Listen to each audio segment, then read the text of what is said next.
नमस्कार दोस्तों, मैं सेठपुरी एक बार फिर राजस्थान के जो अफवाह तंत्र है उसका PYQ लेकर आया हूँ। आज देखिए, पहला क्वेश्चन है, अरावली पर्वतमाला राजस्थान में एक मुख्य जल विभाजक का कार्य करती है। कारण क्या है? कारण ये है कि ये राज्य की नदियों को पूर्व और पश्चिम, पूर्व की ओर बहने वाली बंगाली खाड़ी के अफवाह और पश्चिम की ओर बहने वाली अरब सागरीय अफवाह में विभाजित करती है।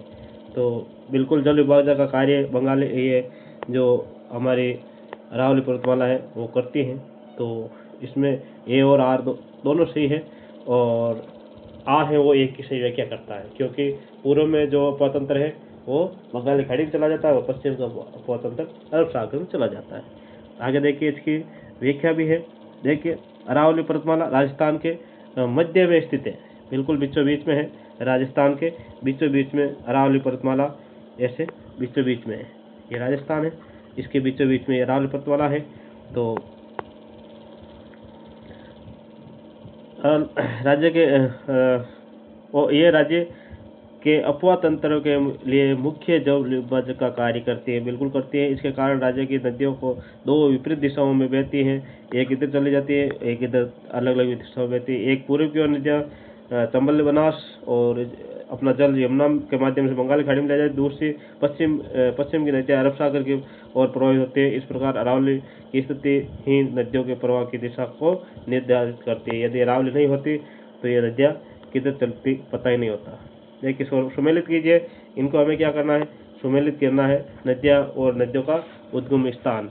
जो चंबल नदी है वो मध्य प्रदेश की जानापा पहाड़ी, मऊ मध्य प्रदेश जानापा पहाड़ी से निकलती है। लूणी नदी है वो नागपाड़ अजमेर से निकलती है। बनास है ये खमनौर की पहाड़ी आसमन से निकलती है। माई है ये मैद झील धार मध्य प्रदेश से निकलती है। तो इसमें क्या है? 2 4 2 4 इसमें है, ये राइट है। आगे देखिए, आगे इसमें जो इसका एक व्याख्या है, व्याख्या क्या कह रही है? व्याख्या देखिए, चंबल नदी का उद्गम स्थल है वो मध्य प्रदेश के इंदौर जिले में मऊ पास जानापाव पहाड़ी से होता है, बिल्कुल सही है। लूणी नदी अजमेर नागपाड़ निकलती है, जहाँ इसे सागरमती कहते हैं। और बनास नदी इसका उद्गम राजसमंद खमनौर की पहाड़ियाँ से है। और माई नदी है मध्य प्रदेश धार जिले विंध्याचल पर्वत श्रेणी मैद झील से निकलती है। माई कहाँ से निकलती है? मैद, माई से मैद, एम से मैद, माई से मैद। और चंबल है वो मऊ से निकलती है, जानापाव पहाड़ी से। आगे कथन और कारण देखिए। पश्चिम राजस्थान में बहने वाली लूणी नदी का जल बालोतरा तक मीठा रहता है, परंतु उसके बाद खरा हो जाता है। ये तो अभिकथन है। और कारण क्या है? कारण यह है कि पश्चिमी राजस्थान की मिट्टी में लवणीय कणों की अधिकता और प्रवाह क्षेत्र में चट्टानों की क्या है? प्रकृति लवणीय है, इसी कारण सही है। बिल्कुल ए और आर दोनों सही है, और आर है वो एक ही सही व्याख्या करता है। आगे देखिए, लूणी नदी का उद्गम अजमेर की नागपाड़ी से होता है और बालोतरा तक इसका पानी मीठा रहता है। बालोतरा के बाद ये पानी रेगिस्तान और लवणीय मिट्टी वाले क्षेत्र से गुजरते हैं और चट्टानों और मिट्टी में मौजूद वहाँ के जो नमक के कण हैं वो पानी में घुल जाते हैं, इसलिए ये नदी खारी हो जाती है। क्योंकि हमारे पश्चिम राजस्थान सबसे ज़्यादा खारी जिले हैं और पश्चिम राजस्थान में ही नमक का उत्पादन ज़्यादा किया जाता है, सिर्फ सांभर को छोड़ दे तो। सांभर भी लगभग कितना एरिया उसमें पश्चिम राजस्थान में ही आता है।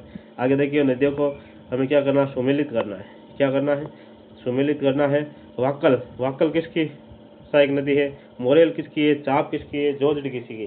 देखिए, जोजड़ी तो लूणी की है, जोजड़ी लूणी की है। और वाक्कल किसकी है?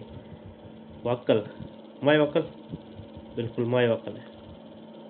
और मोरेल किसकी है? मोरेल तो बनास की ही होगी। मोरेल किसकी होगी? मोरेल बनास की ही होगी, है ना। तो मोरेल किसकी है? मोरेल सॉरी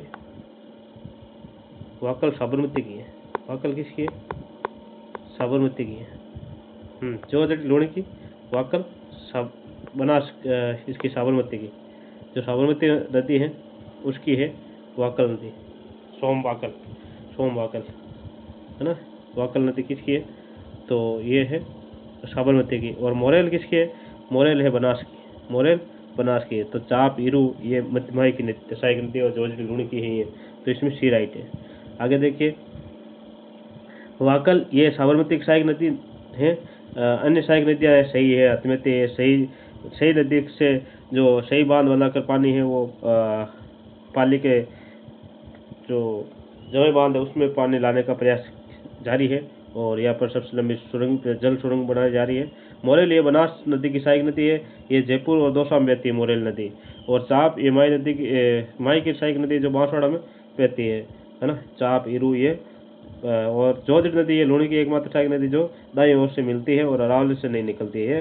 अरावली से नहीं निकलती है, नागौर के एक छोटे से गांव से निकलती है और एकमात्र नदी है जो अरावली से नहीं निकलती है। आगे देखिए बनास नदी अभिकथन और कारण है। कथन और कारण में क्या है, बनास नदी जो वन की आशा वर्णाशा कहलाती है। ये पूर्णतः राजस्थान में बहने वाली सबसे लंबी नदी है। इसका जल ग्रहण क्षेत्र राज्य में सर्वाधिक है। देखिए ये कथन तो सही है, कथन तो सही है, परंतु कारण है वो सही नहीं है, यानी कारण सही नहीं है। तो कथन यानी ए और आर दोनों है, परंतु आर है वो एक की व्याख्या करते हैं। तो कारण और कथन दोनों सही है, परंतु व्याख्या है वो आर एक ही नहीं करता, तो बी राइट है। आगे देखिए व्याख्या बनास नदी का नाम वर्णाशा वन की आशा प्रसिद्ध है और ये पूर्णतः राजस्थान में प्रवाहित होने वाली सबसे लंबी नदी है, यानी 512 किलोमीटर और इसका जलग्रहण क्षेत्र भी सर्वाधिक है। परंतु इसका नाम वन की आशा होने के कारण ये इसकी लंबाई या जलग्रहण क्षेत्र नहीं है, बल्कि ये जिस वन क्षेत्र से गुजरती है वह हरियाली लाती है उससे संबंधित है, इसलिए व्याख्या सही है। ठीक है, इसलिए व्याख्या सही है, परंतु ये आर की आर एक विषय क्या देखिए। अब हमें क्या करना है, जो नदियाँ हैं संबंधित झील है और जिले हैं उनसे संबंधित झील और जिले इनको मिलान करना।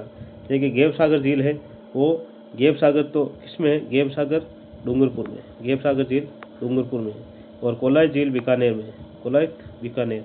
बुद्ध झील है, बुद्ध झील है ये जैसलमेर में है बुद्ध झील।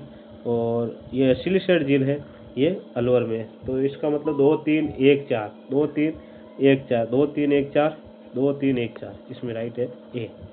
इसकी देखिए देखिए गेव सागर झील डूंगरपुर जिले में स्थित है। इसका निर्माण महाराज गोपीनाथ ने करवाया था, गेव सागर का, गेव सागर गोपीनाथ। और कोलाई झील ये बीकानेर में स्थित है, यहाँ कपिल मुनि का आश्रम है। बुद्ध झील ये जैसलमेर में स्थित है, जिसका जो निर्माण है काकनेई नदी द्वारा किया जाता है। यानी जो बुद्ध झील है उसमें मसूरदी नदी या काकनेई नदी आकर गिरती है, जो राजस्थान की सबसे छोटी नदी है, चलने में 17 किलोमीटर मात्र। और सिलीसेट झील ये अलवर में स्थित है। इसे राजस्थान का नंदन कानन भी कहा जाता है, नंदन कानन कहा जाता है सिलीसेट झील को। आगे देखिए कथन और कारण। सांबर झील ये भारत की दूसरी सबसे बड़ी आंतरिक क्षेत्र की बड़ी खारे पानी की झील है। ये तो कथन है। कारण है कि सांबर झील को 1990 में रामसर साइट आर्द्रभूमि घोषित किया गया है। तो कथन तो दोनों कथन और कारण है तो सही, परंतु ये है वो आर है वो एक की सही व्याख्या नहीं करता है, आर है वो एक की सही व्याख्या नहीं करता, इसलिए बी राइट है। सांबर झील उड़ीसा के बाद उड़ीसा की जो चिल्का झील है उसके बाद भारत की दूसरी सबसे बड़ी खारे पानी की झील है, जो स्थलीय आंतरिक भाग में सबसे बड़ी है। जैव विविधता और पारिस्थितिक महत्व के कारण 1990 में रामसर साइट का दर्जा मिला था इससे, इस कारण से नहीं मिला, ये जैव विविधता के कारण इसको रामसर साइट मिला। आगे देखिए मिलान करना है नदी उसकी स्थिति, यानी जो किनारे पर जो भी सभ्यता है नदी के उनके मिलान करना है। कांतली नदी गणेश्वर समिति, कांतली नदी गणेश्वर समिति। साबी नदी साबी जोधपुर समिति। और रोपनगढ़ चेलमाबाद निम्बार्कपीठ। और कोठाई नदी बागोर सिकंदर ये मेजाबाद।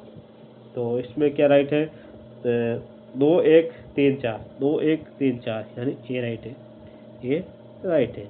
आगे देखिए अब कातल नदी इसके किनारे सीकर में गणेश समिति विकसित है। साबी नदी इसके किनारे जयपुर में अब वर्तमान कोटपुर में रोड में जो जोधपुर सभ्यता है वो साबी नदी किनारे है। रोपनगढ़ नदी इसके किनारे निम्बार्क संप्रदाय पीठ यानी सैलमाबाद में स्थित है।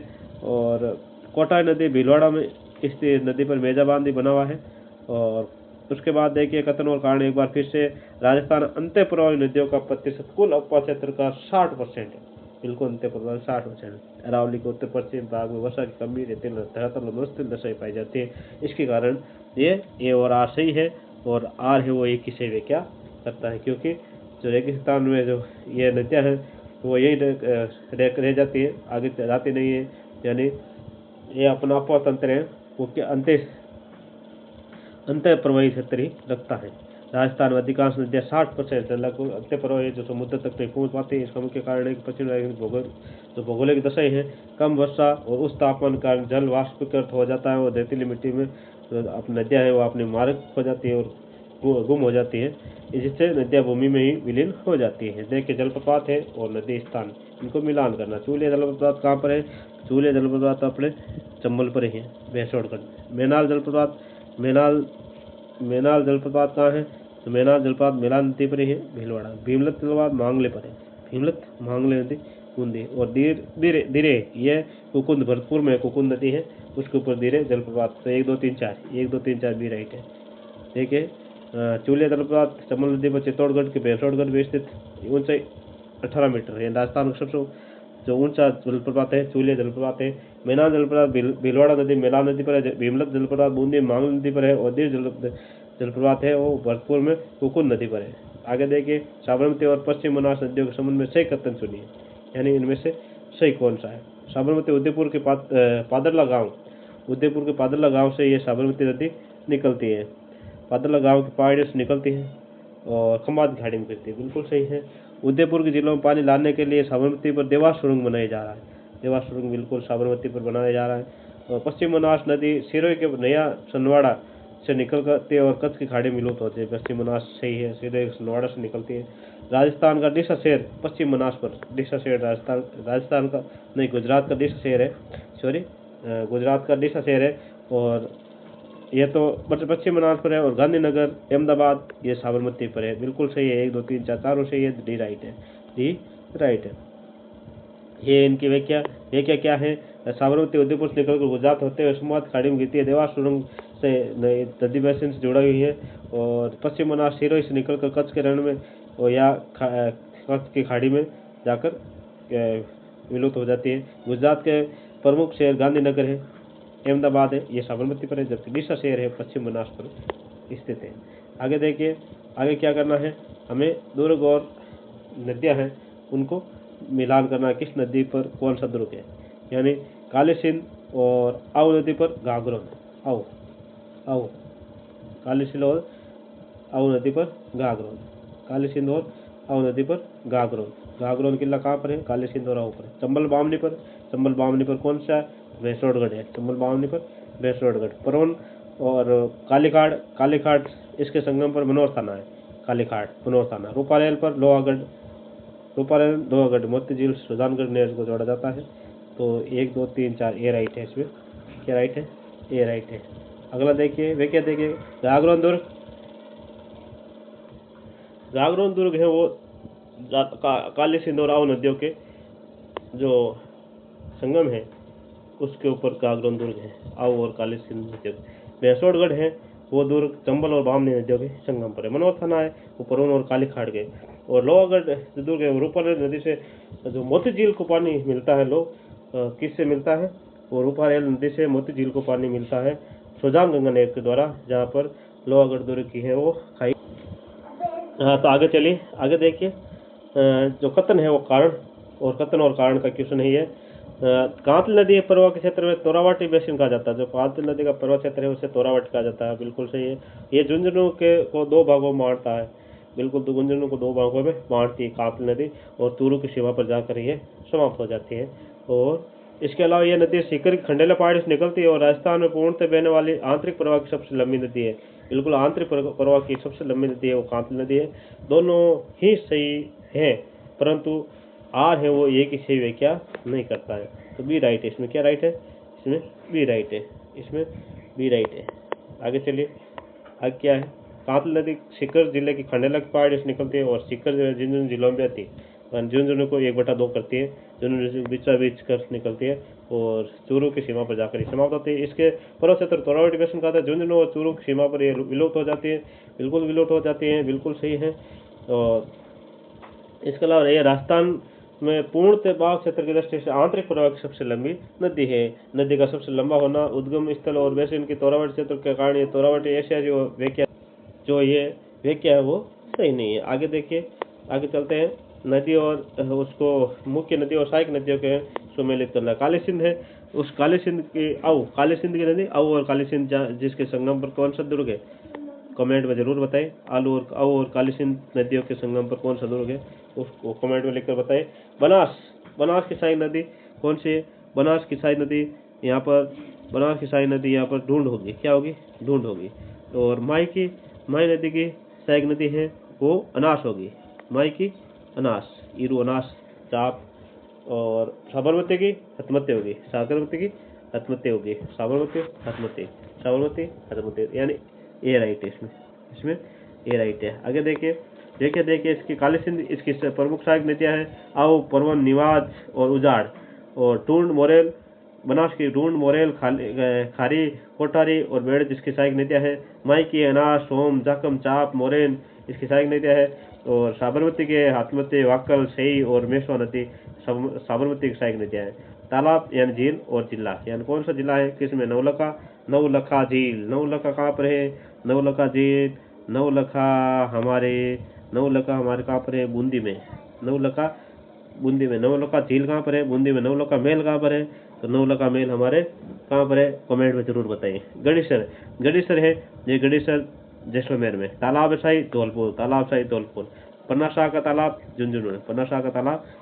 2-4-1-3 एम राइट है। कौन सा राइट है? ये राइट है। व्याख्या देखिए, नवलखा झील है ये बूंदी जिले में स्थित है। नवलखा सागर भी कहते हैं इसे। गणेशर ये जैसलमेर जिले में स्थित है। 25 सरोवर है। तालाब से शाही धौलपुर में स्थित है। पन्ना शाह का तालाब खेतर झुंझुनू क्षेत्र में। आगे देखिए नदी और उद्गम स्थल यानी बेड़स नदी है उसका उद्गम स्थल क्या है? बेड़स कहाँ से निकलती है? बेड़स गोगुंदा की पहाड़ी से निकलती है। सोम नदी कहाँ से निकलती है? बिजराल ग्राम की पहाड़ी से। सोम नदी कहाँ पर निकलती है? बिच्छा मेड़ा की पहाड़ी। सोम नदी बिच्छा मेड़ा की पहाड़ी। और कोठारी कहाँ से निकलती है? कोठारी दिवेर की पहाड़ियों से। खारी नदी बिजराल ग्राम से निकलती है। यानी 2-1-4-3 यानी बी राइट है। यानी बेड़च गोगुंदा की पहाड़ी से निकलती है। सोम बिच्छा मेड़े की पहाड़ी से निकलती है। कोठारी दिवेर की पहाड़ी से निकलती है। खारी बिजराल ग्राम की पहाड़ी से निकलती है। तो ये जरूर उद्गम स्थान ध्यान याद रखना हमें। बेड़च नदी गोगुंदा की पहाड़ी से उदयपुर से निकलती है। प्रारंभ में इसका नाम आइड रहता है और उदयपुर के बाद इसका नाम चेंज होकर बेड़च हो जाता है। और इसलिए 8 सभ्यता भी इस नदी के आसपास ही है और 8 सभ्यता यहाँ इस एरिया में प्रसिद्ध है। सोम नदी ऋषिदेव के पास बिच्छा मेड़े की पहाड़ी से निकलती है। सोम नदी। कोठारी नदी दिवेर की पहाड़ी रासमंद से निकलती है। खारी नदी है बिजराल ग्राम की पहाड़ी रासमंद से निकलती है। खारी कोठारी ये दोनों ही रासमंद से निकलती है। और इसके बाद आगे देखिए मिलान करना झील और स्मारक यानी कौन सा स्मारक किस झील के किनारे बना हुआ है? नक्की झील के किनारे क्या है? नक्की झील के ननरोग और टोड रोग है। यानी ये जो एक पत्थर की सिलाई है ऐसे लग रही है जैसे इस तरह है वो घूंघट निकाली हुई है और ऐसे लग रही है जो मेंढक के समान है ना, रंग रोग और टोड रोग। आगे देखिए पिछोला झील नट्टी का चबूतरा है पिछोला झील के किनारे है। फतेह सागर क्या है? फतेह सागर सौर वेधशाला है। और बालसमुंद में क्या है? माचे सफारी पार्क है। यानी बालसमुंद जोधपुर माचे सफारी पार्क। तो 2-1-4-3 की में 2-1-4-3 यानी ए राइट है। अब देखिए इसकी व्याख्या है। नक्की झील या विचित्र आकृति की चट्टाने जैसे टोड रोग यानी मेंढक जैसे आकृति, नन रोग यानी जैसे स्त्री कोई घूंघट निकाली हुई खड़ी है। और पिछोला झील उदयपुर इसके किनारे नट्टी का चबूतरा यानी गल की नटनी। यानी आ सकता है कि नटनी का नाम क्या था? गल की नटनी, ये भी आ सकता है। और फतेह सागर यानी उदयपुर इसमें वेधशाला है सौर वेधशाला। और बालसमुंद जोधपुर इसके किनारे मातृ सफारी उद्यान है मृगवन। देखिए राजस्थान में खारे पानी की प्रमुख अभिकथन और कारण है। यानी राजस्थान में खारे पानी की सिंचाई मुख्यतः उत्तर पश्चिमी भाग में होती है। खारे पानी इधर ही है और ये क्षेत्र प्राचीन टेरसी सागर का अवशेष माना जाता है। यहाँ की मृदा चट्टानों में लवणता बिल्कुल सही है। कारण और कथन क्या है? राजस्थान में खारे पानी की झीलें मुख्यतः उत्तर पश्चिम में पाई जाती है। क्यों? कारण है कि यहाँ उत्तर पश्चिम क्यों आते हैं? इसका कारण है कि टेरसी सागर का अवशेष यहाँ माना जाता है कि यहाँ प्राचीन समय में टेरसी सागर की चट्टानें वर्तमान में भी है। तो ये आर और दोनों सही है और आर है जो एक ही सही है क्या करता है। सांबर, पचमदरा, डेडवाना, लोडकरण जैसी खारे पानी की झीलें हैं वो राज्य के रेगिस्तान क्षेत्र में भूगर्भीय इतिहास के अनुसार यह मरुस्थलीय भाग टेरसी सागर का अवशेष था। यही कारण है कि यहाँ की भूमि के किनारे के नीचे माइका शिष्ट स्थान है जो कैसिक तव द्वारा नमक को सतह पर लाती है। कैसा पद्धति के द्वारा, जिसे झीलें क्या हो जाती है, खारी हो जाती है। आगे देखिए मिलान करना है बांध और झीलें, कौन सा टोरडी सागर कहाँ पर है, मोरेल बांध कहाँ पर है। तो सबसे पहले टोरडी सागर बांध ही आ गया हमारे लिए। तो टोरडी सागर बांध टोंक में ही है, टोरडी सागर टोंक में। मोरेल बांध है वो दौसा सवाई माधोपुर में है। और भीम बांध का है तो भीम झालावाड़ में है। और बांकली बांध जालौर में। 1 2 3 4 यानी ये राइट है। अब देखिए इसकी जो व्याख्या है, टोरडी सागर टोंक जिले में है, सोहदर नदी इसमें गिरती है। टोरडी सागर में कौन सी गिरती है, सोहदर नदी। मोरेल बांध ये दौसा जिले में, लावान क्षेत्र सवाई माधोपुर भी है। भीम सागर ये झालावाड़ जिला उजाड़ नदी पर, भीम सागर उजाड़ नदी पर। बांकली बांध है ये जालौर में सुकड़ी नदी के पर है। बांकली बांध जालौर में सुकड़ी नदी। एक भीमलत है जो जलप्रपात है, वो कहाँ पर है, कमेंट में जरूर बताइए भीमलत जलप्रपात कहाँ पर है। और बनास नदी पर टोंक जिले में टोरडी सागर टोडा राय सिंह में बिशलपुर बांध बनाया गया है। बनास नदी पर टोंक में कारण है कि बिशलपुर परियोजना राजस्थान की सबसे बड़ी पेयजल परियोजना जो जयपुर, अजमेर और टोंक में जलापूर्ति करती है। देखिए ए और आर है तो दोनों सही, परंतु आर है वो सही व्याख्या नहीं करता है, क्योंकि इसकी व्याख्या अलग हो गई है। बिशलपुर बांध बनास नदी में टोंक जिले में स्थित है। ये एक तथ्यात्मक सत्य है और ये राज्य की सबसे बड़ी पेयजल परियोजना, ये भी सत्य है। परंतु बांध का निर्माण केवल पेयजल परियोजना के कारण नहीं है, बल्कि सिंचाई, बाढ़ नियंत्रण के लिए भी। यहाँ दोनों कथन सही है, लेकिन दूसरा है वो भौगोलिक अवस्थिति के कारण सही नहीं है, बल्कि महत्व है उसका, सिर्फ महत्व बताया। देखिए हमें झील और उसके निर्माता, आना सागर झील का निर्माता आनाजी अर्णोराज, इन्होंने आना सागर झील है तुर्कों से सनी धरती को साफ करके यहाँ पर आना सागर झील है वो बनाई थी अजमेर के अंदर। और सिलीशेड झील ये विनय सिंह ने बनाई थी अलवर के अंदर, और इसको नंदन कानन भी कहते हैं। बालसमंद झील है तो ये बालक राव ने बनाई थी, प्रत्यार शासक था जोधपुर में। उदय सागर झील ये महाराणा उदय सिंह ने बनाई थी, जो उदयपुर में है। यानी इसमें 1 2 3 4 ए राइट है। आगे देखिए इसकी व्याख्या देखिए, आना सागर झील, आना सागर अजमेर में 1137 ईस्वी पृथ्वीराज चौहान के पिता में नानाजीर के द्वारा निर्मित है। सिलीशेड झील रोय विनय सिंह ने अपनी रानी शीला के याद में करवाई, इसीलिए इसका नाम सिलीशेड है। और बालसमंद है वो जोधपुर में 1159 में। देखिए बालसमंद और आना सागर के लगभग एक ही शताब्दी की है, और ये पृथ्वीराज शासक बालक राव के द्वारा बनाई गई थी। और उदय सागर झील है वो उदयपुर में महाराणा उदय सिंह के द्वारा 1559 से 64 के मध्य निर्मित करवाई गई है। अब देखिए नदी है और वह राजस्थान में कहाँ से प्रवेश करती है, कौन सी नदी राजस्थान में कहाँ से प्रवेश करती है। तो सबसे पहले है हमारी चांबल नदी है। ये चांबल नदी ये 84गढ़ चित्तौड़गढ़ में प्रवेश करती है। और माई नदी है ये खांदू गांव बांसवाड़ा में प्रवेश करती है। कालीसिंध नदी है ये कालीसिंध नदी है ये बिंदा गांव झालावाड़ में प्रवेश करती है राजस्थान में। और पार्वती नदी है ये करियाहाट या छतरपुर बाना में ये प्रवेश करती है। तो 2 1 4 3 यानी बी राइट है। देखिए चंबल नदी चित्तौड़ जिले के रावतपाड़ा तहसील के 84गढ़ गांव से राजस्थान में प्रवेश करती है। माई बांसवाड़ा जिले के खांदू गांव से प्रवेश करती है। तो यहाँ पर खांदू के जो हमारे सीएम रहते हैं उनका नाम आपको कमेंट बताना है, खांदू गांव से। और इससे अलावा जो कालीसिंध है तो वो झालावाड़ जिले के रायपुर के निकट बिंदा गांव से प्रवेश करती है। और पार्वती है वो बारां जिले के करियाहाट है ना, करियाहाट के निकट छतरपुर गांव से राजस्थान में प्रवेश करती है। पचमतरा और डीडवाना जिलों के संबंध निम्नलिखित कथनों पर विचार कीजिए। विचार करना है, विचार क्या करना है। पचमतरा झील वालोतरा में खारवाल जाति के लोगों द्वारा मोरले की झाड़ी के द्वारा नमक बनाया जाता है। बिल्कुल ये पचमतरा के नमक 58% सोडियम क्लोराइड होता है, जो इससे खाने के योग्य सर्वोत्तम नमक है वो पचमतरा झील का ही है खाने के योग्य सबसे अच्छा नमक। डीडवाना कुचामन का खाने का योग्य नहीं है, क्योंकि इसमें सोडियम सल्फेट है, उसमें सोडियम क्लोराइड है। पचमतरा में सोडियम क्लोराइड है, ये ध्यान रखना है। सोडियम क्लोराइड ये पूछा जा सकता है पचमतरा झील में कौन सी चीज़ है वो सबसे ज़्यादा है, सोडियम क्लोराइड है।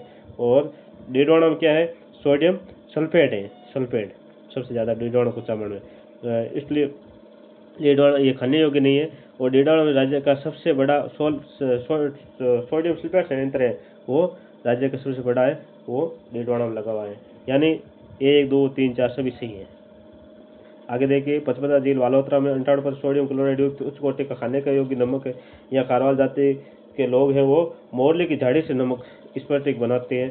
और आगे देखिए डीडवाना झील है का नमक खाने योग्य नहीं है। इसका उपयोग रंगमय सफेद और चमड़ा क्यों होता है? क्योंकि सोडियम सल्फेट संयंत्र भी यहीं पर है, या सोडियम सल्फेट सबसे ज़्यादा है इसमें, डीडवाना झील में।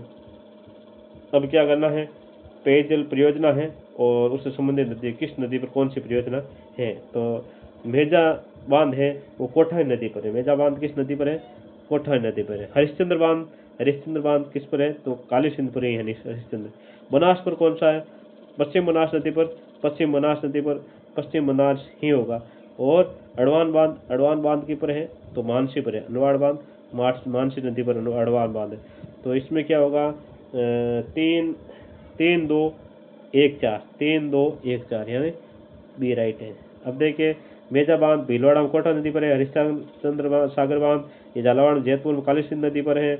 और पश्चिम बनास बांध है ये सिरोही जिले में पश्चिम बनास नदी पर है। और अड़वान बांध है भीलवाड़ा मानसी नदी पर है।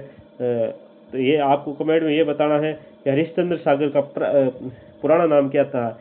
अब वर्तमान में हरिश्चंद्र सागर है, पहले इसका नाम क्या था इस बांध का? आगे कत्तन और कारण।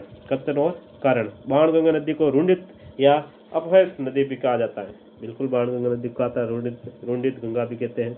और कारण है कि भरतपुर जिले में इसका पानी मैदानों में फैल जाता है और प्राय ये मुख्य नदी यमुना तक नहीं पहुंच पाती है, बल्कि गंभीर नदी द्वारा इसका अपहरण कर लिया जाता है, अपहृत किया जाता है।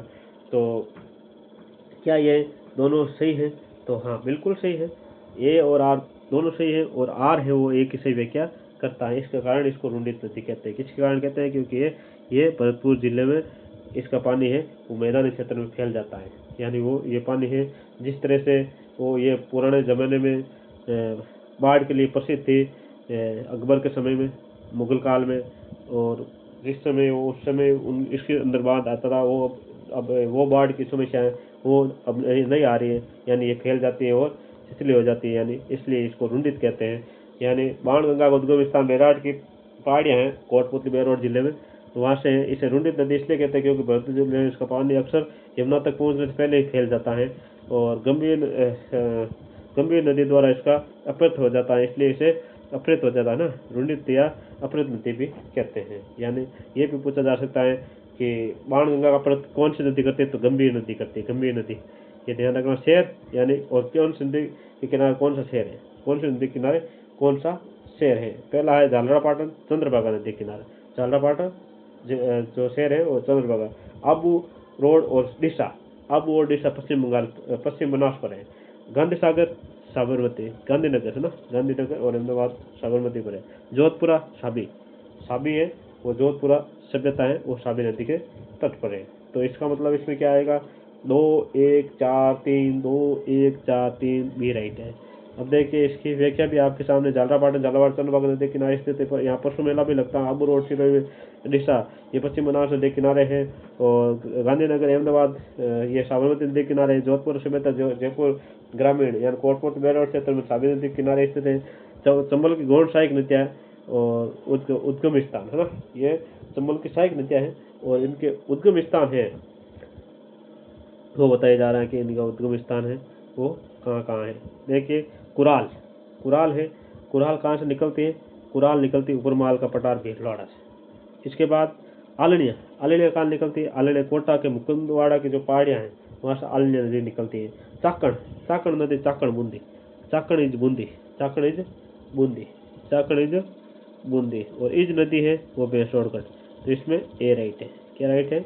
ए राइट है। भीलवाड़ा को ऊपरमाल से, कुराल नदी आलनिया कोटा के मुकुंदवाड़ा पहाड़ियों से, चाकण बूंदी नदी से बूंदी जिले से, और इज है वो चित्तौड़ के बेसोड़ क्षेत्र से निकलती है। Ground water year book 2022-23 ground water year book के अनुसार राजस्थान की निम्नलिखित नदी प्रणाली को उनके कुल भौगोलिक क्षेत्र के प्रतिशत के आधार पर अवरोही क्रम में यानी बड़े से छोटे की ओर जमाना है। बड़े से छोटे की ओर जमाना तो सबसे ज़्यादा है लूणी नदी है। 2022-23 के अनुसार सबसे ज़्यादा है वो लूणी नदी है 20%, उसके बाद बनास है 14%, उसके बाद चंबल है 9% और माई है 5%। माई है 5%। 20-14-9-5 20-14-9-5। देखिए तालिका के अनुसार भौगोलिक विस्तार है वो लूणी नदी का 20% है, बनास नदी का 14% है, चंबल का 9% और माई नदी का 5% है। झील है उसकी विशेषता, नक्की झील की क्या विशेषता है? नक्की झील की विशेषता ये है कि ये सर्दियों में जमने वाली एकमात्र राजस्थान की झील है जो सर्दियों में जम जाती है। सांबर झील, सांबर क्या है? सांबर ये अभिकेंद्रीय नदी प्रतिरूप है, अभिकेंद्रीय नदी प्रतिरूप है सांबर झील। कायलाना झील, कायला जोधपुर के पेयजल के लिए स्रोत है, पेयजल का स्रोत है वो कायला, जिसे जोधपुर की जीवन रेखा भी आप कह सकते हो कायलाना झील। मोती झील ये नील हरित शैवाल L2 खाद के लिए प्रसिद्ध है मोती झील। तो इसमें ए राइट है, ए राइट है, ए राइट है। नक्की झील माउंट आबू में स्थित राज्य की सबसे ऊंची और ठंडी झील जो सर्दियों में जम जाती है। सांबर झील, इसमें चारों ओर जो है नदियों मेहता, रूपनगढ़, खारी, खंडेला आकर गिरते हैं, इसलिए अभिकेंद्रित प्रतिरूप नदियों का अभिकेंद्रित केंद्र है। नदियों का केंद्र कौन सी है? सांबर झील। कायलाना झील जोधपुर में स्थित है, Rajiv Gandhi lift near IG canal से जुड़ी हुई है। कायलाना झील यानी जो राजीव गांधी लिफ्ट नेयर के द्वारा इंदिरा गांधी नेयर का पानी है वो कायलाना झील में डाला जाता है। मोती झील ये भरपूर में यहाँ नील हरित शैवाल से नाइट्रोजन युक्त खाद मिलती है। कहाँ पर? मोती झील में, मोती सागर या मोती झील भी कह सकते हो। कत्तन और कारण, कत्तन और कारण क्या है? पूरी राजस्थान की नदियाँ जैसे चंबल है, बाणगंगा है, गंभीर है, ये बंगाल खाड़ियों का पतंत्र का हिस्सा है। ये नदियाँ प्रत्यक्ष या अप्रत्यक्ष रूप से यमुना नदी में मिलती है जो गंगा की सहायक है और गंगा बंगाल खाड़ी में मिल जाती है, ये कारण है। तो ए और आर दोनों सही है और आर ए की सही व्याख्या करता है। आगे देखिए व्याख्या क्या है? अरावली के पूर्व में बहने वाली नदियां हैं चंबल, बनास, चंबल, बाणगंगा और गंभीर। पार्वती अपना जल यमुना नदी में डालती है और यमुना नदी है वो गंगा की सहायक है और गंगा आगे चलकर कहाँ चली जाती है? बंगाल की खाड़ी। ये जल क्रम के अनुसार इन्हें बंगाल की खाड़ी नदी तंत्र का बंगाल खाड़ी अबुआ तंत्र का भाग माना जाता है। नदी और विलुप्ति या संगम स्थल यानी कहाँ पर जाकर ये खत्म हो जाती है नदियाँ? घग्गर नदी है, घग्गर नदी कहाँ तक जाकर समाप्त होती है? तो ये फोर्ट अब्बास में जाकर समाप्त हो जाती है पाकिस्तान के। कांतल नदी है, ये कहाँ पर जाकर चूरू जिले की सीमा पर समाप्त हो जाती है। और साबी नदी है, ये पटौदी हरियाणा में जाकर समाप्त होती है। कांकने नदी है, ये बुद्ध झील में जाकर गिरकर समाप्त हो जाती है। तो इसका मतलब है 2 3 4 1, 2 3 4 1, 2 3 4 1, सॉरी 2 4 2 4 2 4 3 1, 2 4 3 1, ये राइट है, बिल्कुल सही, मिला हुआ सही है। आगे देखिए घग्गर नदी, बाढ़ की स्थिति में इसका पानी पाकिस्तान के पोर्ट अब्बास तक पहुंचता है। कांतल नदी है झुंझुनू और चूरू की सीमा पर विलुप्त हो जाती है। साबी नदी है हरियाणा के पटौदी गुड़गांव के पास जाकर समाप्त हो जाती है, विलुप्त हो जाते हैं। कांगड़े नदी अमरसोद नदी जैसलमेर कुछ दूरी तक बहकर यानी 17 किलोमीटर चलती है। कितने किलोमीटर चलती है? 17 किलोमीटर चलती है। सबसे कम आंतरिक प्रवाह की लंबी नदी है कांगड़े नदी अमरसोद नदी, जो जाकर किस्मभूत झील में गिर जाती है और मीठा खाड़ी में विलुप्त हो जाती है। यह एक पश्चिमी राजस्थान की मिट्टी झील है मसूरी नदी जैसलमेर में। चंबल कतन और कारण, चंबल नदी क्षेत्र में सर्वाधिक अवनाले का प्रदन और कंदराई पाई जाती हैं। चंबल नदी कारण है कि चंबल नदी का पर्वत मार्ग पठारी और उबड़ खाबड़ क्षेत्र से होकर गुजरता है तथा मिट्टी की संरचना कटाव के अनुकूल है, यानी वो नदी जो बहती है और वो मिट्टी भी ऐसी है जो इसके साथ साथ लेके चल जाती है। तो ये आर दोनों सही है और आर ए की सही क्या करता है। चंबल नदी अपने पर्वत क्षेत्र में गहरे गड्ढे और बीड़ बनाते हैं जिससे अवनाली का प्रदन होता है। ये राज्य में सर्वाधिक इसी नदी द्वारा किया जाता है अवनाली प्रदन। इसका मुख्य कारण है कि पटाई ढाल और मिट्टी की कोमलता है जो जल प्रवाह से आसानी से कट जाती है। निम्नलिखित नदियों में से कौन सा समूह अरब सागरीय अपवा तंत्र का भाग नहीं है? इनमें से अरब सागर में कौन सी नदियाँ जाकर नहीं गिरती हैं? देखिए चंबल है, बनास है, बेड़च है, कोटारी, ये तो जाकर गिरती हैं। लूणी, माई, साबरमती, पश्चिम बनास बिल्कुल बीज राइट है, बाकी ये तो गिर जाती हैं और इसमें ये गिर जाती हैं बिल्कुल। अरब सागरीय अपतंत्र वे नदियाँ जो अपना जल है अरब सागर कच्छ का रण या खंबात खाड़ी में ले जाती हैं। लूणी, माई, साबरमती और पश्चिम बनास अरब सागर की ओर बहने वाली नदियाँ हैं। चंबल और बनास बंगाल खाड़ी तंत्र है, जबकि घग्गर आंतरिक अपतंत्र है। आगे देखिए नदियों का उद्गम स्थल और नाम दुर्ग है ना, उसके संगम स्थल पर कुछ संगम कौन सा दुर्ग है? आऊ और काली सिंध पर कौन सा है? तो आऊ और काली सिंध पर भैंसोड़गढ़ है। परवन और कालीखाड़ पर मनोर थाना दुर्ग है। चंबल और बामनी नदियों पर ये पर प्रश्न किया है जो चंबल और सॉरी एक मिनट आओ और काली सिंध पर कौन सा है?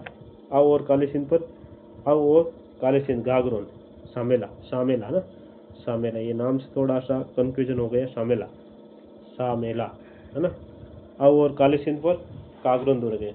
परवन और काली खाड़ पर मनोहर थाना दुर्ग है। चंबल और बामनी पर भैंसवाड़गढ़ है और गंभीर नदी के तट पर महावीर जी श्री महावीर जी मंदिर है वो गंभीर नदी पर है ये राइट है। आगे देखिए आओ और काली सिंध नदियों के संगम पर सामेला कहते हैं जहाँ प्रसिद्ध जल दुर्ग घाघरोन दुर्ग है झालावाड़ में। परवन और कालीखाड़ के संगम पर मनोहर थाना दुर्ग है झालावाड़ में। चंबल और बामनी नदियों के संगम पर भैंसवाड़गढ़ दुर्ग है चित्तौड़ में और गंभीर नदी के तट पर करौली में महावीर जी श्री महावीर जी का मंदिर है। हमें क्या करना है? झील और जिला का मिलान करना है। गजनेर झील कहाँ पर है? तो गजनेर बीकानेर में है और नारायण सागर ब्यावर में है। गेम सागर डूंगरपुर में है। रामगढ़ क्रेटर झील ये 12 में है। तो इसमें है 2 1 4 3 यानी बी राइट है। आगे देखिए आगे क्या है? गजनेर झील बीकानेर में स्थित है। इसे पानी का शुद्ध दर्पण भी कहते हैं। नारायण सागर ब्यावर जिले में है। गेम सागर डूंगरपुर में है। एडवर्ड सागर भी कहते हैं गेम सागर को और रामगढ़ झील है वो 12 जिले में जो एक भूवैज्ञानिक क्रेटर झील है। कथन और कारण को हमें क्या करना है? राजस्थान के अधिकांश नदियां मौसमी केवल वर्षा ऋतु में बहती है। कारण यह कि राज्य में वर्षा का वितरण असामान्य है। अधिकांश क्षेत्र शुष्क और अशुष्क जलवायु के अंतर्गत आता है। तो दोनों ही सही है और व्याख्या भी सही की जा रही है। आगे देखिए व्याख्या राजस्थान चंबल को छोड़कर लगभग सभी नदियां मौसमी क्योंकि वर्षा पर निर्भर करती है। इसका मुख्य कारण है कि यहाँ की जलवायु यहाँ जहाँ वर्षा अनिश्चित और कम होती है और शुष्क दशा के कारण नदियाँ वर्ष भर प्रभावित नहीं हो पाती है। उपनाम नदियों का उपनाम और कौन सी नदियों का उपनाम कौन सा? तो देखिए कांठल गंगा तो माई को कहते हैं। वन की आशा बनास को कहते हैं और लवणवती नदी लूणी को कहते हैं। ताला नदी बाणगंगा कहते हैं। 2 3 4 1 2 3 4 1 2 3 4 1 कांठल गंगा है वो माई नदी को कहते हैं। प्रतापगढ़ कांठल क्षेत्र में बहने के कारण वन की आशा बनास लवणवती लूणी खारेपन का ताला नदी बाणगंगा नदी कहते हैं ताला गांव से गुजरने के कारण। और आगे देखिए जो नदी है कौन सा बांध है किस जिले में? अड़वान बांध की पर है कौन से जिले में? तो अड़वान बांध भीलवाड़ा में। इसोदा बांध सवाई माधोपुर। चाकण के कहाँ पर है? तो चाकण बूंदी में। चुल्ली दे करौली में। तो इसमें क्या राइट है? 2 1 4 3 2 1 4 3 यानी ये राइट है।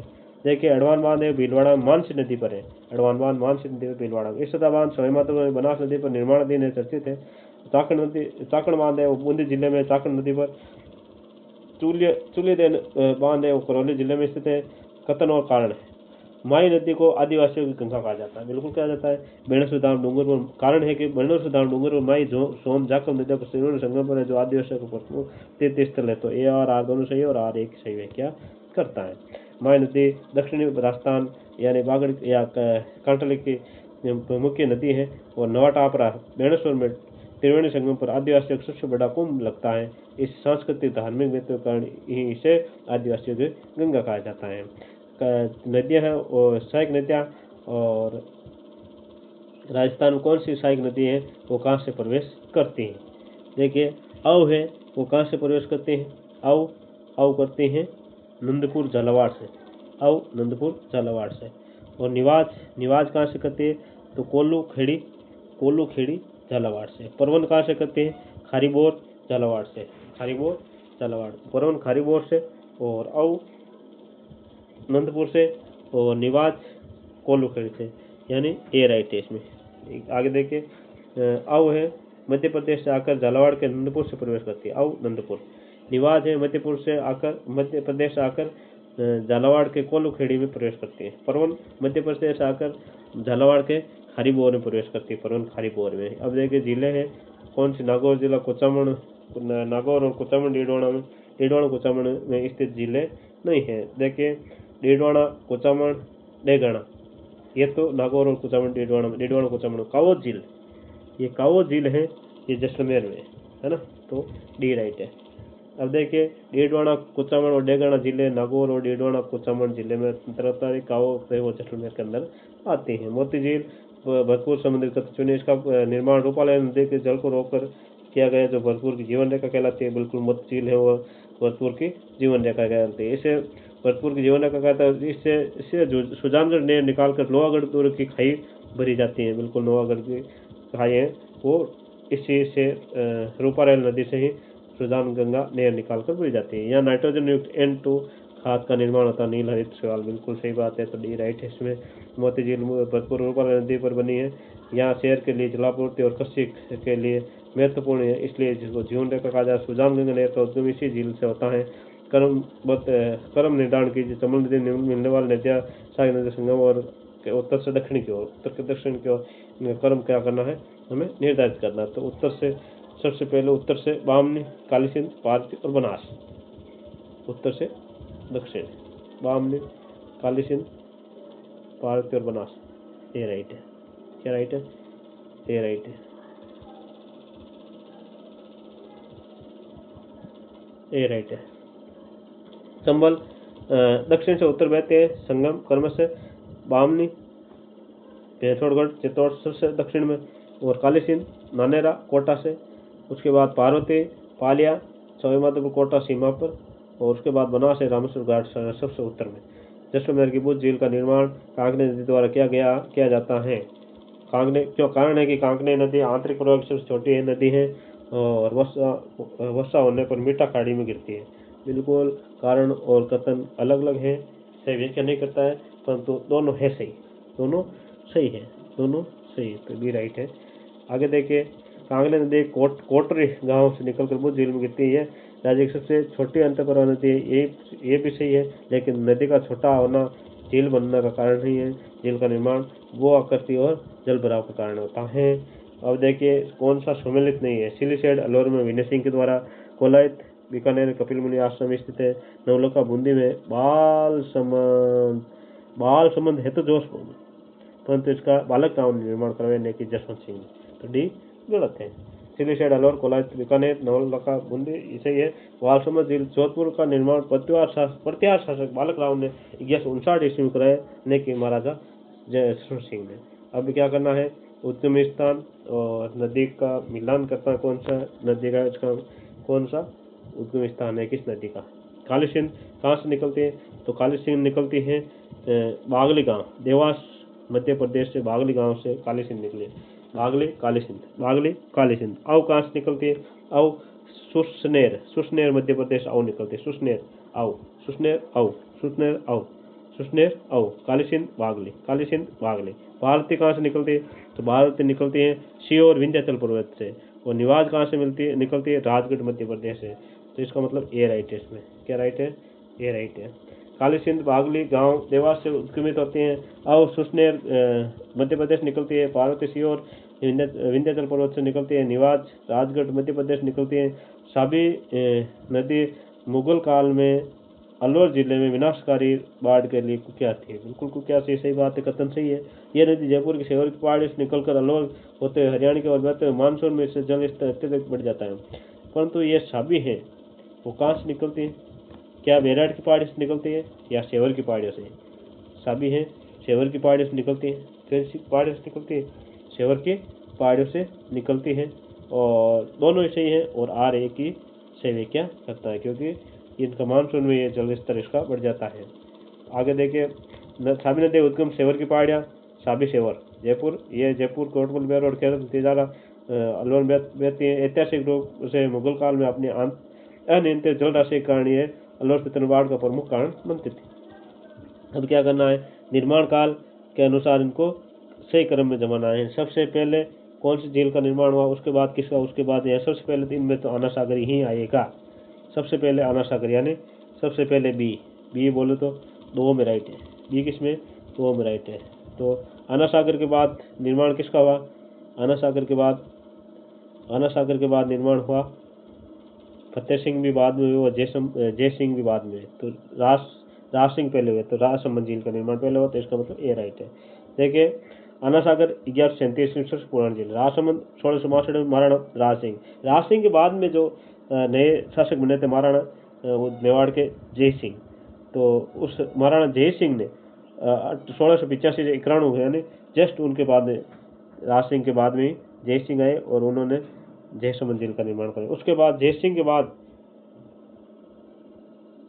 जो निर्माण है फतेह सागर झील का निर्माण है, वो फतेह सागर निर्मित तो जयसिंह के काल की है, परंतु इनका पुनर्निर्माण है वो फतेह सिंह ने करवाया था, इसलिए इसका नाम फतेह सागर हो गया। यानी इनका क्रम यही होगा, अनसागर, अनसागर के बाद राजसमंद, राजसमंद के बाद जयसिंह के बाद फतेह सागर। चलिए आगे, बांध और जिला। कौन सा बांध किस जिले में? बिलास बांध। बिलास बांध किसमें? बिलास बांध बारां में। बिलास बारां, बिलास किसमें? बारां में। बिलास बारां में। चाकण बांध, चाकण कहाँ पर है? चाकण, चाकण नदी पर है, बूंदी में। चाकण, चाकण नदी पर है और बूंदी में है। भीमसागर या चप्पी बांध ये झालावाड़ में, और गलवा बांध ये टोंक में। गलवा बांध टोंक में। तो 2, 3, 1, 4 यानी ये राइट है। देखिए बिलास बांध है वो बारां में, बिलास बारां, चाकण बूंदी, भीमसागर या छापी झालावाड़ में, गलवा बांध टोंक में। राजस्थान आप कथन है, राजस्थान में खारी नाम से 3 अलग अलग नदियाँ प्रवाहित होती हैं। कारण है, एक खारी लोनी की साइक है सिरोही में, दूसरी बनास में राजसमंद से निकलती है, यानी एक तो खारी लोनी की साइक है जो सिरोही से निकलती है, दूसरी बनास की साइक है जो राजसमंद से निकलती है, तीसरी सांभर में आकर गिरती है जो नागौर से निकलती है। तो ए और आर दोनों सही है, और आर ए की सही व्याख्या करता है। राजस्थान के अपवार तंत्र में खारी नामक 3 प्रमुख नदियाँ, खारी जमुई की सहायक नदी लूणी तंत्र का भाग, खारी जो राजसमंद से निकलती है वो बिजराल पहाड़ी से उद्गम स्थान बनास तंत्र का भाग है, और खारी नागौर से निकलती है और सांबर झील में गिरती है, ये भी अंत्य प्रवाही, परंतु ये भी इसका कारण सही है। दोनों निम्नलिखित में से युगम प्राचीन उपनाम सही सम्मिलित नहीं है। गग्गर नदी मृत नदी सही है। चंबल, चंबल को मालव गंगा कहा जाता है बिल्कुल, और काकनी नदी को मसूरदी नदी भी कहा जाता है। बाण गंगा को कामधेनु नदी कहा जाता है, कामधेनु चंबल को कहा जाता है। मृत देखिए गग्गर नदी है, उसका नाम देखिए क्या क्या है, मृत नदी है, सोतर नदी है, नट नदी है, सरस्वती नदी है, और चंबल चरुणवती नदी, कामधेनु, नित्यवाई, मालव गंगा, काकने को मसूरदी नदी कहा जाए, बाण गंगा अर्जुन की गंगा, ताला नदी। कामधेनु इसका नहीं है, बाण गंगा का कामधेनु नहीं है। सांबर झील में गिरने वाले नदियाँ, सांबर में कौन कौन सी नदियाँ गिरती हैं? तो मेहनता गिरती है, रूपनगढ़ गिरती है, खारी गिरती है और खंडेला गिरती है। साबी इसमें नहीं गिरती है, तो साबी गलत है। गग्गर नहीं गिरती, गग्गर गलत है, और रूपनगढ़ तो गिरती है, रूपनगढ़ तो गिरती है। बाणगंगा नहीं गिरती है, गंभीर नहीं गिरती है, तो ये राइट है। क्या राइट है? यानी सांबर एक अभिकेंद्रित प्रतिरूप है, यानी यहाँ पर सभी जिले आकर गिरती हैं, जिलों का अंत होता है, नदियों का अंत होते हैं, सभी नदियाँ आकर सांबर में गिरती है, लगभग 4-5 नदियाँ गिरती हैं, तो अभिकेंद्रित प्रतिरूप है। इसमें गिरने वाली मुख्य नदियाँ मेहनता उत्तर से, रूपनगढ़ दक्षिण से, खारी, खंडेला, सामोद। अब देखिए दुर्ग और उसका किनारे, तो दुर्ग है, कौन सी नदियों के किनारे कौन सा दुर्ग है? शेरगढ़, शेरगढ़ अभ्यारण्य या शेरगढ़ दुर्ग, शेरगढ़ अभ्यारण्य या शेरगढ़ दुर्ग, यह कहाँ पर है? परौन नदी के किनारे है। गागरोन, गागरोन कहाँ पर है? काली सिंध और आऊपुर है, काली सिंध और आऊपुर। बेसोड़गढ़, बेसोड़गढ़ है चंबल और बामनी पर है। मनोर थाना, परौन और कालिकार, यानी 2, 1, 4, 3, 2, 1, 4, 3, 2, 1, 4, 3, ये राइट है। शेरगढ़ बारा वाला परौन नदी किनारे है। गागरोन काली सिंध और आऊ नदी पर समेड़ा है, और बेसोड़गढ़ चंबल और बाम नदियों के संगम पर है, और मनोर थाना परौन और कालीखाड़ नदियों के माई नदी का आपस अंतर, और उसकी सारी नदियों। कतन देखिए, कतन क्या है कि सोम नदी उदयपुर की बिछामेड़ पहाड़ी से निकलती है, बिल्कुल निकलती है, और बेणेश्वर माई मिल जाती है, सही है ये तो। जाकम नदी प्रतापगढ़ की बहुर माता पहाड़ी से निकलती है, और बेणेश्वर में माई सोम माई जाकम मिल जाती है, बिल्कुल से माई और सोम मिलकर जाकम त्रिवेणी संगम बनाती है। मोरैन नदी ये डूंगरपुर से निकलती है, और गालियाकोट के पास माई नदी मिलती है, मोरैन नदी, ये मोरैन नदी, ये ध्यान रखना है, मोरैन नदी सही है, डूंगरपुर से निकलती है। और जो मोरेल नदी है, वो मोरेल नदी वो दौसा और उधर है, मोरेल, मोरेल नदी, ये मोरेन है, तो इसका डी राइट है, डी। सोम नदी का उद्गम बिछामेड़ की पहाड़ी से, ये बेणेश्वर संगम का हिस्सा है। जाकम नदी भवन माता की पहाड़ी, ये भी संगम का हिस्सा है। मोरेन नदी उगम बहती है और गालियाकोट के पास माई नदी मिल जाती है। मोरेन जो गालियाकोट है इसकी माई की सहायक नदी है। झील और विशिष्ट तथ्य। फतेह सागर, फतेह सागर, फतेह सागर सौरवेद चला। नक्की झील, नक्की झील में क्या है? नक्की झील में यहाँ पर ग्रासी जनजाति अपनी पूर्वजों के जो विसर्जित करती है। पिछोला झील यह नटने का चबूतरा। कोलाई शुष्क मरुस्थल का नकली स्थान कहा जाता है। कोलाई शुष्क मरुस्थल का नकली स्थान किसे कहा जाता है? कोलाइट को कहा जाता है। तो इसका मतलब ए राइट है, यानी 1 2 3 4। आगे देखिए फतेह सागर 1975-76 में अवैध सौर वेधशाला स्थापित की गई थी। नक्की झील ग्राह्य जनजाति इसे पवित्र मानती है और अस्थि विसर्जित करती है अपने पूर्वजों की। पिछोला नट्टी का चबूतरा जगमंदिर जगनिवास पिछोला झील में है। और कोलाइट इसे मरुस्थल का नकली स्थान भी कहा जाता है। बनास की सहायक नृत्यों के संगम स्थल के बारे में गलत विज्ञान सुनिए। बेड़च बिगोत सही है। खारी राजमहल, मोरेल खंडार स्वामी माधोपुर। कोठारी रामेश्वर में कहाँ मिलते हैं, ये गलत है। कोठारी भीलवाड़ा के धंधराय में बनास मिल जाती है। रामेश्वर घाट में बनास चंबल में जा। देखिए आगे निम्न कौन सी एक बनास नदी की दाहिने तट की सहायक नदी है। दाहिने तट की नदी कौन सी है, तो बेड़च। कौन सी है, बेड़च। बनास नदी का उद्गम खमनौर की पहाड़ी राजसमंद से होती है। ये इसे जिसे वर्णासा भी कहा जाता है। इसकी लंबाई है 572 किलोमीटर है। तो पूर्णतः राजस्थान बहने वाली सबसे लंबी नदी है। बनास नदी दाई ओर से मिलने वाले मुख्य नदियाँ काली सिंध है, चंद्रभागा है, बेड़च है, गंभीर है, ये दाई ओर से मिलती है। बेड़च नदी का उद्गम गोगुना की पहाड़ी से होते हैं, जो बनास के दाई ओर से मिलने वाली सबसे लंबी सहायक नदी है। सबसे लंबी सहायक नदी बेड़च नदी है, दाई ओर से बनास मिलने वाले। उदयपुर और चित्तौड़ बेकर बिगोत भीलवाड़ा के पास बनास और मेनाल के साथ त्रिवेणी संगम बनाती है बेड़च नदी। खारी कोटारी मेनाल दाई और मोलेर आदि नदियाँ बाईं ओर से मिलती है। खारी कोटारी मेनाल दाई मोरेल ये बाईं ओर से मिलती है चंबल में। राजस्थान की निम्नलिखित में कौन सी नदी किस नदी का उद्गम मध्य प्रदेश से नहीं है, तो यहाँ पर सोम नदी है, इसका मध्य प्रदेश से नहीं है, ये राजस्थान से ही इसका उद्गम स्थान है। माई नदी का उद्गम स्थान मेद झील, ये बांसवाड़ा से खांडू गांव से राजस्थान प्रवेश करती है। काली सिंध नदी, इसका उद्गम बागली गांव विंध्याचल पर्वत MP है। और पार्वती नदी चंबल की सहायक नदी, इसका उद्गम स्थान भी मध्य प्रदेश होता है। सोम नदी इसका उद्गम मध्य प्रदेश में होकर राजस्थान के उदयपुर की बिच्छामेड़ी के पास ऋषभदेव के पास होता है। ये नदी उदयपुर सलम्बर और डूंगरपुर जिलों में प्रवाहित होते हुए बेड़ूस डूंगरपुर माई नदी त्रिवेणी संगम बनाती है। अन्य सभी युगम बेड़च बिगोत खारी राजमहल और मुरैल खंडार। देखिए निम्नलिखित में कौन सा समूह बंगाली खाड़ी पतंत्र के अंतर्गत आता है। बंगाली खाड़ी में चंबल बनास पार्वती बाणगंगा आता है। यहाँ देखो लूणी और माई आती नहीं, झोम झाकम ये भी नहीं आती। गग्गर कांतली साबी तो आ जाती है, फिर रूपारेल नहीं आती। और पश्चिम बनास भी नहीं आती, ये आती नहीं है, तो ये राइट है इसमें। अगर चंबल बनास पार्वती बाणगंगा यानी यमुना गंगा के माध्यम से बंगाल खाड़ी मिल जाती है। BD अरब सागर में है और C अंत प्रवाही है। आगे देखिए निम्नलिखित तथ्यों के आधार पर नदियों की पहचान कीजिए। नदियों की क्या करनी है, पहचान करनी है।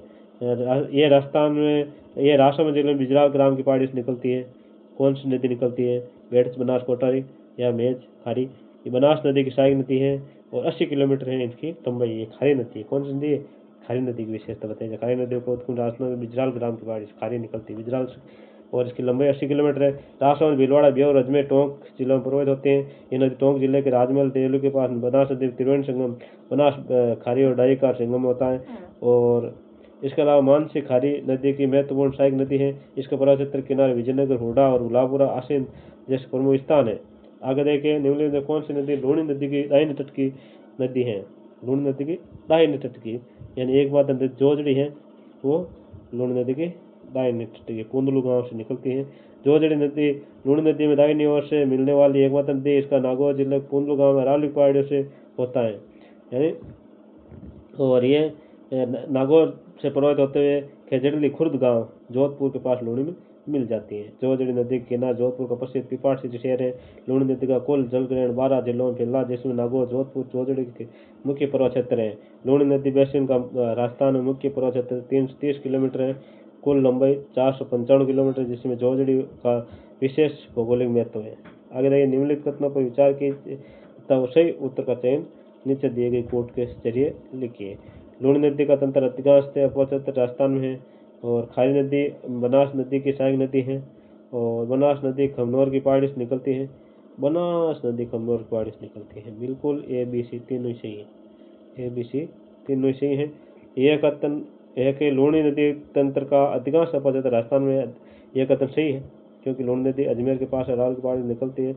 और ये राजस्थान के नागौर पाली जोधपुर बाड़मेर बालोतरा जालोर और ब्योर से होकर गुजरती है। और खारी नदी बनास की सहायक नदी है, ये कथन भी सही है। खारी नदी राजसमंद जिले के बिजला ग्राम की पहाड़ी से निकलते और भीलवाड़ा बनास नदी मिल जाती है। बनास नदी खमनौर की पहाड़ी से निकलते हैं, यह कथन भी सही है। बनास नदी जिसे वन की आशा का भी कहा जाता है, राजसमंद जिले में कुंभलगढ़ की निकट खमनौर की पहाड़ी से निकलती है। बनास कुंभलगढ़ के निकट से खमनौर की पहाड़ी से निकलती है। इसी के कारण यहाँ पर युद्ध हुआ था हल्दी घाटी का, जिसे खमनौर का युद्ध भी कहा जाता है। आगे देखिए, वागड़ नामक उबड़ खाबड़ सतह एवं उच्चतित स्थल करते किस तरह, तो माई नदी में। ये किसमें? माई नदी में। वागड़ की गंगा है ना, वागड़ गंगा माई। राजस्थान वागड़ नामक उबड़ खाबड़ सतह एवं उच्चतित स्थलागत का कार्य माई नदी द्वारा निर्मित है। माई नदी उद्गम मेद झील धार मध्य प्रदेश और निकलकर राजस्थान खांडू गांव से निकल राजस्थान प्रवेश करती हैं। सहायक नदियां हैं सोम, जाखम, मोरेर, इरू, वर्धा, अनास, चाप, गोमती, कागदस, करमई। माई नदी के प्रभाव क्षेत्र को प्रतापगढ़, कांटल का मैदान, बांसवाड़ा, छप्पन का मैदान, लूणी उद्गम अजमेर के नागपाट से, उद्गम स्थल से इसे सागरमती कहते हैं। गोविंदपुर, नागौर, अजमेर में इसमें सरस्वती नामक धारा आकर यह लूणी नदी बाव क्षेत्र अजमेर, नागौर, पाली, जोधपुर, बाड़मेर, जालौर से में लूणी नदी के बाढ़ क्षेत्र के जल को रेल या वाड़ा कहते हैं। चमल नदी उद्गम मऊ के निकट जहानाबाद की पहाड़ी से होता है। मध्य प्रदेश से उपनाम है चमनवती, कामधेनु, चरमवती, नित्यवाई, मालू गंगा। राजस्थान में 84गढ़, भैंसवाड़गढ़, चित्तौड़गढ़ प्रवेश करती है। बनास ये उद्गम स्थान खमनौर की पहाड़ी, राजसमंद उपना वन की आशा पूर्णतः राजस्थान पर्वत होने वाली सबसे लंबी नदी है। प्रमुख सहायक नदियां हैं काली सिंध, चंद्रभागा, बेड़ज, गंभीर, कोठारी, खारी, मैनाल और बांडी, तुंद और मोरेल। देखिए, ये मोरेल तो चंबल की सहायक है, मोरेल चंबल की सहायक है, जबकि मोरेन किसकी है? मोरेन माई की है। मोरेन किसकी है? मोरेन माई नदी की है। मोरेन माई नदी की है। मोरेन माई नदी, मोरेन माई और मोरेल चंबल। ले चंबल, ये ध्यान रखना। देखिए, चंबल है, इससे ले पीछे आता है, चंबल में ले पीछे आता है, चंबल है ना। निम्नलिखित में कौन सी नदियों का उद्गम मध्य प्रदेश में होता है? काली सिंध का होता है, पार्वती का भी होता है। दो ए और सी। काली सिंध और पार्वती का मध्य प्रदेश होता है। काली सिंध उद्गम बागली गांव मध्य प्रदेश, देवास मध्य प्रदेश निकट सहायक नदियां परवन, उजाड़, निवात, आऊ, धार, झालावाड़ और बारां जिले में बहती हुई नानेरा, पार्वती नानेरा, कोटा के निकट चमल मिल जाते हैं। काली सिंध और जैतपुर, झालावाड़, हरिश्चंद्र सागर बांध एवं कोटा जिले के निकट नानेरा में नंदरेवा बांध भी बना हुआ है काली सिंध पर। पार्वती ये सीहोर मध्य प्रदेश निकलती बारां जिले में बहती हुई सवाईमाधोपुर जिले में पालिया के निकट चमल नदी मिल जाती है। प्रमुख सहायक नदी अंधेरी, रेतरी, अहेरी, कूल, बेंतली, विलास, बेड़च नदी गोगुंदा पहाड़ियों से निकलते कर आयड़ नाम से जान जाती है, किंतु उदय सागर के बाद इसका नाम बेड़च हो जाता है। बाणगंगा बेड़ाट की पहाड़ी से निकलती है ये, और बाव क्षेत्र दौसा, सवाईमाधोपुर, भरतपुर और फतेहाबाद उत्तर प्रदेश निकट यमुना मिल जाती है। बाणगंगा नदी को अर्जुन की गंगा भी कहा जाता है, इसको ताला नदी भी कहा जाता है, इसको रुणित गंगा भी कहा जाता है। निम्नलिखित कथनों पर विचार कीजिए और देखो को सही। लूणी नदी का कर्म अधिकांश अपवा क्षेत्र राजस्थान में है और खारी नदी बनास नदी की सहायक नदी है। बनास नदी खमनौर की पहाड़ी से निकलती है और तो इसमें ए बी सी तीनों सही है, तीनों सही है। देखिए, लूणी नदी उद्गम नागपाड़ उद्गम स्थल से सागरमती कहते हैं। गोविंदगढ़ में सरस्वती नामक धारा मिलने के बाद ये लूणी कहलाती है। इसका जो क्षेत्र है अजमेर, नागौर, पाली, जोधपुर, बाड़मेर, जालौर है। सहायक नदी सरस्वती, जोजड़ी, लीलड़ी, मीठड़ी, सुखड़ी, चवई, सागी, खारी, बांडी, बनास खमनौर की पहाड़ी से वन की आशा, राजसमंद, चित्तौड़, उदयपुर, भीलवाड़ा, अजमेर, टोंक और सवाईमाधोपुर में बहती प्रमुख सहायक नदी कालीसील है, रुद्रभागा है, बेड़च है, गंभीर है, कोटारी है, खारी है, मैनाल है और बांडी है, तुंद है, मोरेल है, डाई है। ये किसकी नदी है? बनास की सहायक नदी है। खारी चंबल उद्गम स्थान के विजा ग्राम की पहाड़ी राजसमंद निकलकर अजमेर, भीलवाड़ा सीमा बनाते हुए देवली के निकट राजमहल में बनास मिल जाती है। यहाँ पर त्रिवेणी बनता है, बनास, खारी और डाई नदी। एक नदी के बारे में निम्नलिखित तथ्य को पढ़िए। एक नदी के बारे में तथ्य दिए गए, कौन सी नदी है? ये कोटड़ा उदयपुर से निकलती है। हतमती, मेसवा और वेत्रक इसकी सहायक नदियाँ हैं। वेत्रक, हसमती और हाथमती, वेत्रक, मेसवा और इसकी सहायक नदी है। वाकल भी इसकी सहायक नदी है। ये नदी राजस्थान लगभग 45 किलोमीटर है। तो ये साबरमती नदी है। देखिए साबरमती के उद्गम स्थान कोटड़ उदयपुर से इसकी हथमती, मेसरा तथा वेत्रक और वाकल पे इसकी सहायक नदी है। ये नदी राजस्थान लगभग 45 किलोमीटर पर होती है। उसके बाद माई नदी है, इसका उद्गम विंध्याचल की पहाड़ी श्रेणी मध्य प्रदेश के अमरो मेर झील से होता है और उपनाम है वागड़ व कांठल गंगा। दक्षिण राजस्थान श्रवण रेखा, ये कर्क रेखा को 2 बार पार करती है माई नदी। सहायक नदी सोम, जाकम, इरू, नोरी, हरब, भादर, अनास, एराव, चाप, मोरान, ये किसकी है? माई नदी की, मोरेन है ना। और इसके बाद देखिए जाकम उद्गम प्रतापगढ़ जिले की छोटी सादरी के निकट पहाड़ी से। सहायक नदी करमई है, सोकली नदी है, ये जाकम की सहायक नदी। पश्चिम बनास ये सिरोही के नेस्ट नावड़ा गांव से निकलती है अरावली पहाड़ी से। और सहायक नदियाँ है सोकली, सिपू है ना, सिपू, पश्चिम बनास की सिपली है, सिपू, बाडी, दारवोल वाड़ी और गोहन वाड़ी और कुकड़वाड़ी, इनकी सहायक नदियाँ। कौन सी नदी है जो अरावली के पश्चिम ढालों से निकलकर सिरोही के कुछ क्षेत्रों में बहते हुए कच्छ की खाड़ी में विलीन हो जाती है ना। ये पश्चिम ढालों से कौन सी निकलती है? तो ये पश्चिम बनास ही निकलती है, सिरोही की, अरावली की सिरोही जिले से निकलती है ना। पश्चिम बनास अरावली के पश्चिम ढालों से निकलकर सिरोही के कुछ क्षेत्रों में बहते हुए कच्छ की खाड़ी में विलीन हो जाती है। माई नदी MP अमरो जिले मेरचिल, ये भी आपको बता दिया गया है। और ये खंबात गाड़ी में समाप्त हो जाती है। ये साबरमती है, इसकी भी साबरमती की सहायक है, वाकल है, सही है, नाड़ी है, हडमती है, मेसवा है, वेत्रक है, याजम है, तो ये भी खंबात खाड़ी में मिल जाती है। मोरेन, ये दक्षिण की पहाड़ियों से डूंगरपुर से निकलकर गालेकोट में माई नदी मिल जाती है। मोरेन माई मिलती है। पश्चिम बनास इसे सिरोही के दक्षिण में नेस नावड़ गांव से निकलती है। इसकी सुकड़ी नाडी है, धारवाल नाडी है, गोल नाडी है, कुकड़ी नाडी है, ये इनकी सहायक नदी है। निम्नलिखित नदियों और उसकी सहायक नदियों को क्या करना? सम्मिलित करना, मुख्य नदी और उनकी सहायक नदी। चंबल नदी की सहायक नदी कौन सी है? चंबल नदी की सहायक नदी है चंबल। चंबल की सहायक नदी कौन सी? चंबल नदी की सहायक नदी है, चंबल नदी की सहायक नदी चंबल की सिवान है, परवन है, बिल्कुल। और माई नदी की अनास, चाप, ये माई की है। और साबरमती की वाकल, सतमती, बनास की है खारी बांडी। तो 2 3 4 1 2 3 4 यानी ये राइट है। अब देखिए आगे, ये है नदियाँ, चंबल है, चंबल की सहायक नदियाँ है, और माई है, माई के उद्गम स्थान, और साबरमती है, साबरमती का उद्गम स्थान, बनास है, बनास का उद्गम स्थान और उसके सहायक नदियाँ। अब ये नदी जो कि वन के आशा के रूप में जानी जाती है। वन की आशा कौन सी नदी है? तो वन की आशा ये है बनास। बनास को वन की आशा कहा जाता है। राजसमंद कोमलगढ़ निकट खमनौर की पहाड़ी से निकलती है वन की आशा, वन की आत्मा। और सहायक नदी है बेड़च, मेनाल, कोठारी, खारी, मानसी, ढूंढ, मोरेल, है ना। ये चंबल की सहायक जानापा पहाड़ी से निकलती है, ये चंबल नदी की सहायक नदी है। और बाणगंगा है, ये जयपुर के अरनाश से बैराज के पहाड़ी से निकलती है। और अव नदी है, ये सुसनेर की पहाड़ी सुसनेर से MP से निकलती है और झालावाड़ अनंतपुर प्रदेश करती है। गागरोन का किला अव कालीसिंध नदियों के संगम पर है। और निम्नलिखित कौन सी नदी राजस्थान की आंतरिक प्रवाह संबंधी है? त्रोपनगढ़ आंतरिक, मेंढा आंतरिक, पंडेला आंतरिक, ये मित्री है, ये कोई किसी प्रकार की कोई नदी नहीं है, मित्री। और उसके बाद देखिए निम्नलिखित कौन सी नदी? एक बनास नदी की सहायक नदी नहीं है। इनमें से कौन सी नदी है जो बनास की सहायक नदी नहीं है? मानसी नहीं है, मानसी नहीं है। कोटारी है, पार्वती, मोरेल है, मानसी, कोटारी, मोरेल, ये सहायक नदी नहीं है। ये था आज का हमारा नदियों का चैप्टर। इसमें कैसा लगा आपको? ज़रूर कमेंट, लाइक, शेयर करें और सब्सक्राइब करें, और कुछ सुझाव भी दें हमें कि आपको कैसा लग रहा है, कैसा नहीं लग रहा है।